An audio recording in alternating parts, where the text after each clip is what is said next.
how the whole world can acknowledge me.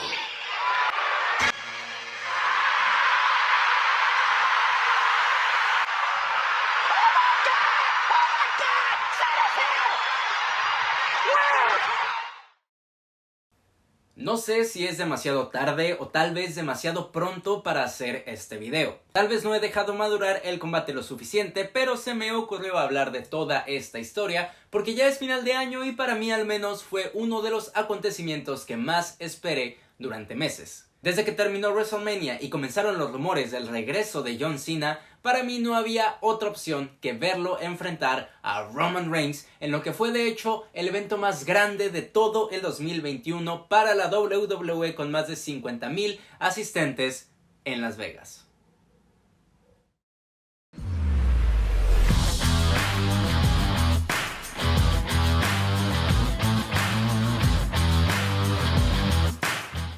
Desde finales del 2015 sucedió lo que muchos jamás imaginaron. John Cena se convirtió en un luchador de medio tiempo y si bien no dejó de tener el protagonismo que durante años tuvo, se sintió una transición muy importante en su rol, ya que dejó de ser el Superman invencible que ganaba a toda costa ante cualquier adversidad, lo cual también le permitió desenvolverse de mejor manera en sus luchas sin depender de los mismos 5 movimientos para llevarse la victoria. Gracias a este run como luchador a tiempo parcial y perfilarse como una estrella de Hollywood con mucho potencial, Cena comenzó incluso a ser querido por la fanaticada, quienes comenzábamos a notar que la ausencia de un luchador con el aura del 16 veces campeón mundial era de peso para la programación. Fue así como John Cena, quien alguna vez se perfilara como luchador más odiado de televisión, se convirtió en toda una atracción dentro de los programas de WWE, haciendo apariciones esporádicas que en su mayoría funcionaban para hacer lucir bien al talento más popular del momento. Pero una contingencia sanitaria mundial apareció y no solo se llevó a los fanáticos de las arenas, sino a todas estas atracciones que ponían a la gente en los asientos. Así es, durante casi un año y medio, los part-timers no hicieron acto de presencia en WWE. Durante esta temporada conocida como la Thunderdome Era, un nombre se puso muy por encima de los demás. El rebautizado jefe tribal, jefe de la mesa, campeón universal perenne, Roman Reigns. Con una nueva apariencia física, con un par de movimientos nuevos, aliados nuevos y sobre todo una nueva personalidad como el rudo más dominante de la compañía, el que también alguna vez se había ganado el odio parcial de los fanáticos, se convirtió en el luchador más interesante de ver, al que mejor desarrollo le daban semana con semana, al que las mejores historias le construían y los mejores combates en pague por ver ofrecía. Así es, durante los meses finales del 2020, Roman Reigns se convirtió en la cara de la compañía y esta vez pocos eran los que estaban en desacuerdo.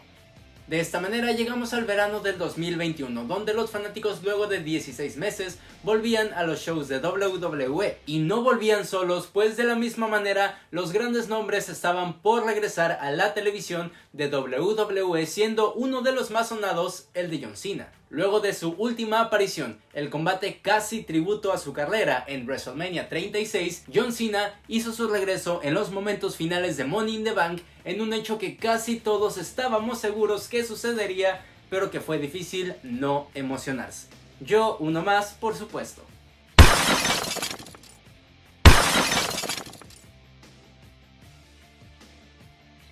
El personaje que se venía construyendo de Roman Reigns con el título y con un dominio en la marca azul como no se había visto en años, únicamente podía colisionar con una fuerza de su misma magnitud como lo era John Cena, quien sí, ciertamente llevaba años manteniendo un perfil más bajo que de costumbre, pero que no dejaba de ser Big Match John y que no dejaba de ser el hombre que 4 años atrás, en 2017, enterró por completo a Roman Reigns en su rivalidad camino a No Mercy, teniendo a la mejor superestrella construida de todo el año y a la que es probablemente la mejor superestrella creada en la historia de la compañía. Era una fórmula absolutamente ganadora que, adivinaron, salió mal. El combate y la rivalidad de Roman Reigns vs John Cena en 2021 me decepcionó. Siendo el combate que más ganas tenía de ver en todo el año, no me gustó para nada el manejo que se le dio. Fue tan conmocionante el regreso de John Cena en Money in the Bank que se anunció una gira de apariciones extendida por todo el mes de agosto, donde se veía programado a John Cena por todos los SmackDown, todos los eventos en vivo alrededor de los Estados Unidos y algunos shows de los lunes por la noche para terminar en SummerSlam, en el evento central que bien podría ser el evento central de cualquier WrestleMania y con la posibilidad de hacer historia coronando a John Cena como el máximo campeón mundial reconocido por WWE. Era el sueño. Pero las cosas no siempre salen como uno espera. Antes de profundizar mucho más en mis argumentos, quiero recalcar la calificación que yo le doy a esta historia. No quiero decir que fue terrible, que es lo peor que he visto en la vida, simplemente que no cumplió con las expectativas que yo me puse y que con mercadeo la empresa también puso, alzando la vara con el nombre de esta superestrella. Porque de 8 apariciones en Raw y SmackDown anunciadas, ¿saben cuántas veces vimos a John Cena en televisión? Solo 5. El resto de fechas en el verano de Cena no fueron más que apariciones en vivo en Dark Matches. ¿Por qué?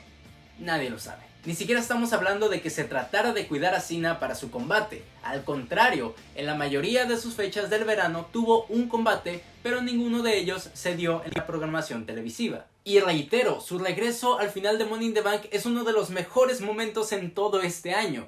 Pero por la manera en la que todo se manejó, a día de hoy me da la sensación de que simplemente fue una campaña publicitaria enorme. Necesaria, sí, pues un nombre de este calibre era pieza fundamental para la vuelta a las giras de eventos y shows en vivo. Pero fue tanto el empeño en montar un plan de mercadotecnia para vender boletos que terminó quedando muy de lado la sustancia en la programación semanal.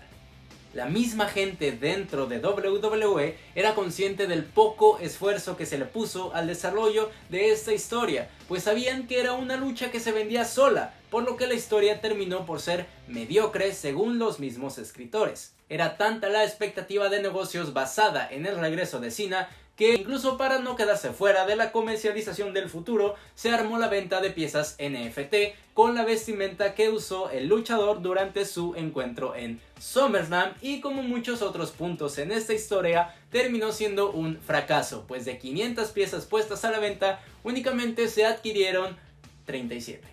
Por último, mencionar que sí, como era de esperarse, la venta de boletos para los shows en vivo de los meses posteriores se vio mermada luego de finalizado el acuerdo de John Cena, y es que la empresa se vio muy confiada de cimentar la venta de boletos con un nombre de este calibre y no tanto ofreciendo historias de calidad que pudieran trascender a los llamados super shows, pues el enfoque estaba demasiado en la forma de presentar este producto y no en el fondo, en explotar, sacarle todo el jugo que se pudiera a la figura de John Cena mientras esté aquí, y ya después vemos cómo le hacemos cuando se vaya.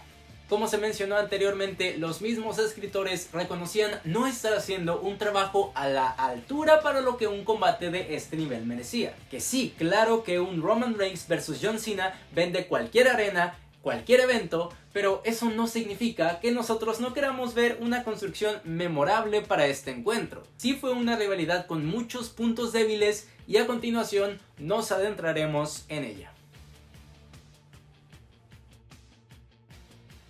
Todo comenzó al día siguiente en Monday Night Raw, donde John Cena abrió el show frente a los fanáticos declarando sus intenciones de enfrentar a Roman Reigns, a quien por cierto no titubeó en considerar un personaje patético, arrogante, ensimismado, sobrereaccionado, sobreprotegido, sobreexpuesto, no tan bueno como realmente se cree. Mientras que en SmackDown continuaron las hostilidades. Cena de nuevo se refiere a Reigns como un ególatra sin vida, afirmando que va a proteger el poco respeto que le queda a WWE, pues el show azul con Reigns como campeón apesta. Con este par de promos no muy alejadas de la tonalidad de su feudo anterior, se podía prever las ganas que tenía Cena de enfrentarse a Reigns, de encarnizar una batalla con el campeón.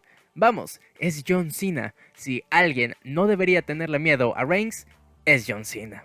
Pues esta tónica no duró demasiado. Si bien las hostilidades y comentarios subidos de tono se hicieron presentes también de parte de Roman Reigns, con una de las mejores promos de su carrera diciendo que John Cena era el mismo acto repetido desde 2005 y que era tan repetitivo como hacer la posición del misionero todas las noches, justo durante esta promo del campeón comenzaron los conflictos. Reigns simplemente no acepta el reto de Cena para SummerSlam, a lo que acto seguido Finn Balor aparece y es él quien reta al jefe tribal. Luego de que la fanaticada asumiera que Reigns estaba asustado, el campeón acepta.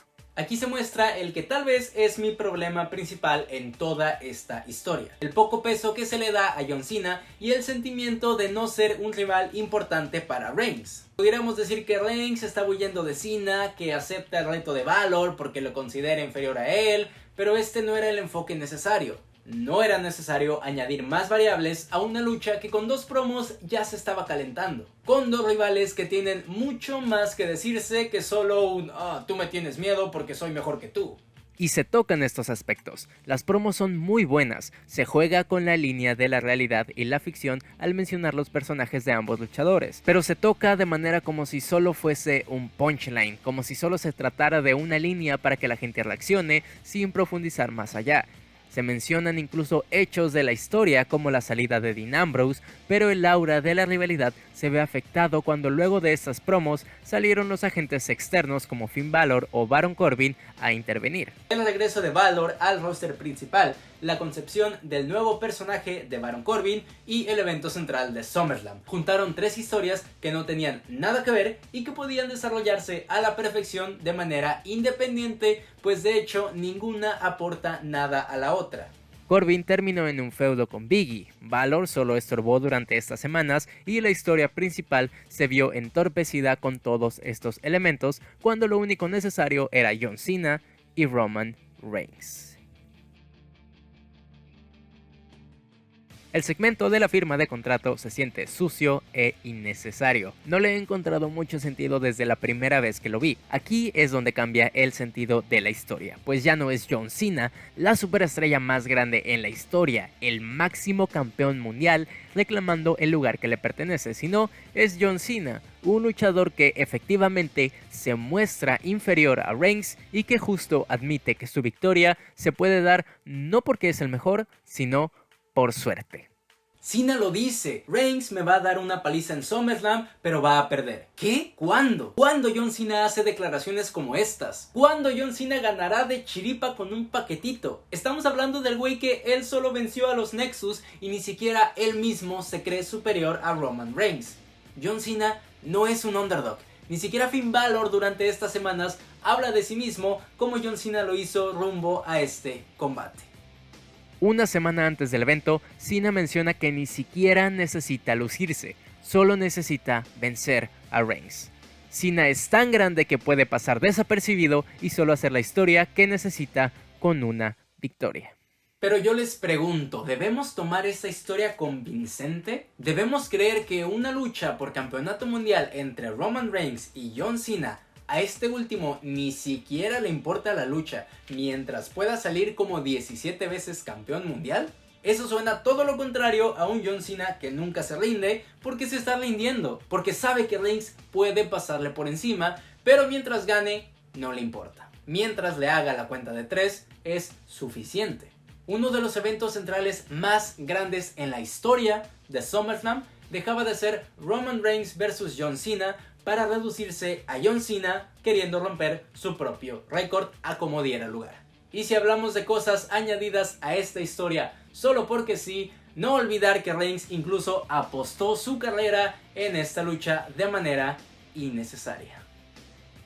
Pasando a hablar sobre el combate, desafortunadamente hace honor a la historia que se contó las últimas 2 semanas, ya que efectivamente Roman Reigns le dio una paliza a John Cena y este únicamente buscaba la cuenta de 3. Para este video volví a ver su lucha de 2017 y la verdad no es completamente otra cosa, pero claro que se nota la diferencia. Si bien en No Mercy Reigns de igual forma predominó en el combate, se vio muchísimo más equilibrado, ya que tuvimos a un John Cena siendo John Cena. Desde antaño en la mayoría de luchas importantes, John Cena es quien se lleva la peor parte, haciendo un comeback y poniéndose a la altura o por encima del rival en los últimos momentos. En su primer combate eso se pudo ver.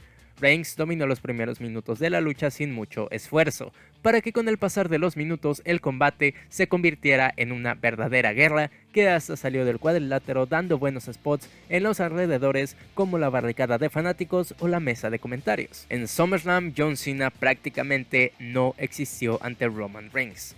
Casi podía asegurar que no tuvo ofensiva en el encuentro y se dedicó únicamente a recibir golpes y buscar la cuenta de 3 como él mismo había anticipado. Pero no, en realidad John Cena sí se defendió ante Reigns, con la desafortunada diferencia de que todos los ataques dados al campeón parecían de pura suerte. Cena aprovechaba una distracción, un error, cualquier oportunidad donde pudiese revertir un ataque de Reigns para hacerle daño. De nuevo, esto se comentó en las promos. Cena estaba seguro que necesitaba solo un pequeño error para convertirse en campeón, pero definitivamente este no era el John Cena que al menos yo quería ver. Uno de mis combates favoritos en la historia es John Cena vs AJ Styles en Royal Rumble, y ese es definitivamente también uno de los mejores John Cenas que he visto. Uno que no se rindió, que se notaba la desesperación en su rostro cada vez que se le escapaba la victoria. Aquí, por el contrario, vemos a un John Cena festejando cada que lograba ejercerle daño al campeón o que estaba cerca de la victoria. En ningún momento durante este combate el reinado de Reigns se vio amenazado. Cuando Cena aplica movidas contundentes como un ajuste de actitud de la mesa de comentaristas o un super ajuste de actitud desde las cuerdas, sus expresiones corporales te dicen que ni siquiera él mismo se cree capaz de que el combate termine así. La movida más letal de Cena en este combate es el intento de paquetito en repetidas ocasiones. Es más, este combate debe ser lo más cercano que hemos tenido de un John Cena heel. Si bien no llega a hacer trampa, su actitud oportunista, su sentido de inferioridad y las movidas repetitivas que usa para buscar una victoria fácil distan mucho del héroe que Cena ha construido durante años. Cena es tan casi heel que ni siquiera hay interferencia a favor de el verdadero heel en este encuentro. Esta no es una lucha que disfrute ver, porque no es lo que yo esperaba de una lucha de John Cena y mucho menos a estas alturas de su carrera. Pero lo peor de esta historia viene sin duda tras la lucha. No hablo del regreso de Lesnar, ya que ese por sí mismo fue otro momentazo, sino de que no sucede absolutamente nada más. El regreso de Cena, el verano de Cena, uno de los eventos centrales más grandes en la historia de SummerSlam, es reducido a un combate de transición. Roman Reigns derrota a John Cena, se para encima de su cuerpo inerte, suena la música de Brock Lesnar y John Cena simplemente desaparece. Si bien al menos hay una mención al respecto a este combate en el siguiente SmackDown, este combate entre dos caras de la compañía queda totalmente en el olvido, reitero, sin haber significado siquiera una amenaza para el reinado de Roman Reigns. No quiero ni mencionar que sus dos rivales posteriores, el Demonio y la Bestia, tuvieron al campeón prácticamente vencido en sus respectivos combates. Así que sí, el mayor problema del verano de Cena, del evento central del SummerSlam más grande en la historia, es que no significó nada más que una gran campaña de mercadotecnia para la vuelta de los fanáticos a los eventos y una defensa de transición para un reinado histórico del campeonato universal. Y esa es mi opinión acerca de una de las historias que yo más esperaba en todo el año. Pero ¿tú qué opinas? ¿Te gustó la lucha? ¿Te gustó la historia? ¿Te gustaron las promos? Hace mucho que no hacía un video con tanto rant, así que si se me fue la mano, una disculpa. Estoy hablando desde mi profunda decepción. Déjame tu opinión de esta historia aquí abajo. Si el video te gustó, ya sabes a qué botón picar. Suscríbete porque aún queda mucho que dar en el encordado. Yo soy Rodrigo BITW y aquí me despido.